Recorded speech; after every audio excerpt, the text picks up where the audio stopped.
Minsan kapag papasok ng school, madalas ako naglalakad habang nakikinig sa mga paborito kong kanta. May pamasahe naman ako.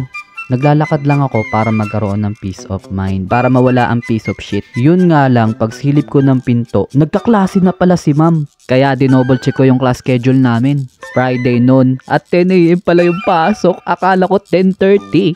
Kaya naman, para hindi ko na malimutan, ginawa ko ng wallpaper yung schedule namin. Late ka na nga, nakatayo ka pa dyan. Pumasok ka na nga. Ay, thank you ma'am. Best teacher talaga kayo ma'am.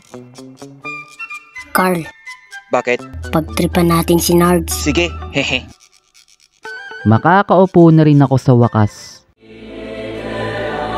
Wow! Sasayaw na yan! Sasayaw na yan! What the heck? Muntik na ako dun ha.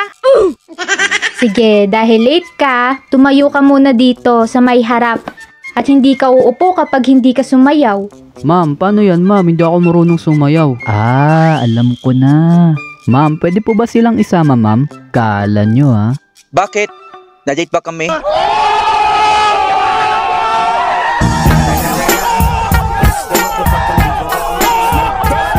Panis! At simula nun, takot na akong malate. Kaya kung ako sa inyo, mag-aral na kayo magsayaw. Hay, sa wakas, uwian na. Makakapag-animate na rin. Bakit kaya sila nakatingin? Siguro, napopogian sila sa akin. Kuya, bakit? Bukas zipper mo.